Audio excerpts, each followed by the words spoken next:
Hi class, welcome back. Hope you're doing well. Today we're going to talk about hypothesis testing. In this lecture, I'll first give you a couple of tips for going through lessons on inferential statistics, which is basically the remainder of this course.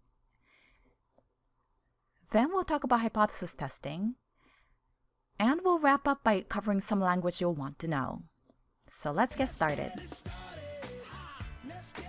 And so in this course, we're now moving into the world of inferential statistics. And so I wanted to take a moment to explain what that means. So inferential statistics means that you use data from samples to draw conclusions or inferences about the population using the scientific method and by testing your hypotheses. And so assume that we can't know all the data for the entire population much of the time. And so in order to draw conclusions about how the world works for the entire population, you need to do some sampling of the data and then test your hypotheses and see probabilistically how likely it is that you would have particular effects. Now, let me share with you a couple of tips. Now, as we go forward, we will cover a number of different statistical tests. Now, something that's very important to be able to do is that you need to know how to choose the right analysis based on, first of all, the number and the types of variables that you have, and then also your research question. And so this is a very important part of Psych 300, is that not only are you going to learn several different kinds of statistical analyses, but you have to know when to use them, depending on the factors that I just mentioned, these guys. Now that could be a lot of work keeping track of everything. And so to help you, I have created a Google workbook called Statistical Analysis Cheat Sheet. There you can take consolidated notes on some of the basic features of each test so that you can at a glance compare, choose, and write up each type of analysis. Now, something that did not fit in this format though is how to interpret the analysis once you get the output in RStudio. And so I would recommend that you also take additional notes on top of this, but when you want to have an at-a-glance summary of each of the statistical tests that you learn in this class, this is a great place to go. And so every week, every lesson, I'd encourage you to fill this out so that you can have this cheat sheet completely filled out by the end of this course. Alright, so now that you're equipped with my tips, let's talk about hypothesis testing. Now, a lot of this is going to be review for you from prior courses, and so I'm going to go through it reasonably quickly. So here are some basic steps that may be involved in hypothesis testing. First of all, generate your hypothesis. Then think about how you will test that hypothesis. Collect the data with which you'll test the hypothesis. And then analyze your data and actually test your hypothesis using your data. And so we'll be spending a lot of time doing number 4 in the remainder of the course. But first, let's talk about generating your hypotheses. So to review from prior courses, the hypothesis is a statement about the way variables are related in the population. So remember, the hypotheses are about the population, how things tend to work in the world. Now, you may remember that there's a null hypothesis and then the alternate hypothesis, and typically they may be denoted as H0 and then HA, or you may have a number like H1. But you're comparing those two hypotheses. The alternate hypothesis that you're testing for says that there's an effect of your independent variable. Null hypothesis is kind of like the flip side, where it says there's no effect of your independent variable. So here is an example. So for example, a null hypothesis may say that knowing RStudio does not affect students' employment prospects. That would be a little bit of a bummer, wouldn't it? The alternate hypothesis says that there is an effect. So for example, here is a two-tailed version of it. So knowing RStudio significantly affects students' employment prospects. But it's two-tailed, so it could go either way. It could be a positive effect, so it's all good, or it could be a negative effect, in which case it's actually harmful to know RStudio. I sure hope that that is not the case. To me, this might make even more sense. So this is one-tailed. Now, whether or not you test one-tailed or two-tailed really depends on what you believe from prior literature and research and what you expect to find. But anyway, so this is one-tailed version, which is to say that knowing our studio significantly improves employment prospects, and so is a positive effect. And so now I'm saying I believe that the direction of the effect is in one direction. And so that's one-tailed or directional hypothesis. Now, once you have your hypotheses, you want to decide how you test those hypotheses. And so first of all, you need to operationalize your variables. I'll talk a little bit more about that on the next slide, and then figure out when you would reject the null hypothesis. Whoops, jumped ahead. That was my elbow advancing me. All right, so operationalizing your variables. And so hypotheses are written about population effects, and they may talk about constructs. But in order to actually test your hypothesis, you need to know the operational definitions of constructs. So effectively, how they're going to be actually measured, or a real-life definition. So for example, in this null hypothesis, I'm talking in terms of constructs, so knowledge of our studio and employment prospects. Those are conceptual constructs.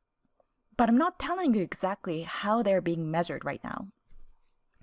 The operationalization of these constructs may look something like this. Here's an example. So maybe the knowledge of our studio is operationalized as scores on a test of our studio skills. Maybe employment prospects is operationalized as the number of jobs offered to the person in the past month. And so here are some concrete ways to measure the constructs in your hypotheses, and that is the operationalization of the constructs. And then once you operationalize your variables, then you can write your hypothesis in a more specific way and test them as such, like this. And so here's an example of how you might state your hypotheses if using a correlation. So for example, correlation is essentially 0. It's not significant, whereas an alternate hypothesis, this is a two-tailed version. Correlation is not equal to 0. So in other words, it's a significant correlation. Now, aside from that, you have to also think about when you would reject or retain your hypotheses. And so rejection of your null versus retention of your null hypothesis is really based on probability.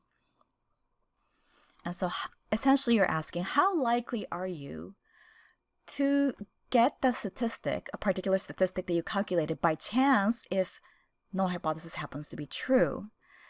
And so the more extreme or the larger test statistic, the less likely that you got that extreme value by chance.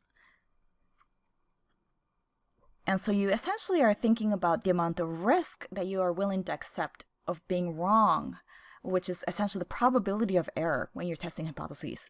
And so typically you would say something like, I can accept 5% probability that my test statistic, for example, the correlation, is that extreme or that large by chance when null hypothesis is actually true. And so there are two types of error that you may make. First of all, you may incorrectly reject a null hypothesis when it's true, which is type 1 error. And so that's called false positive. And so you believe that you have a significant effect when you don't, actually. The other type of error, type 2 error, is where you incorrectly retain the hypothesis even though you should have rejected it, in which case it's false negative. And so you believe that there is no effect even though there actually is an effect. So you got your type 1 versus type 2 errors, and you really choose the amount of risk that you're willing to take to be wrong. And so you choose the probability. Now you might have heard of alpha a fair amount, or the significance level. That is referring to type 1 error.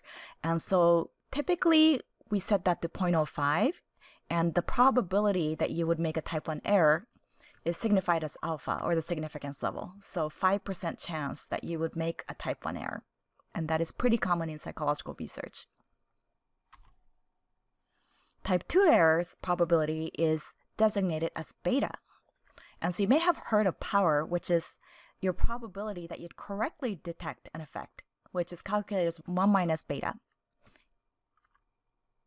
And so translating that to this particular 2x2 grid, here are what alpha and beta are describing in terms of probability of making such errors.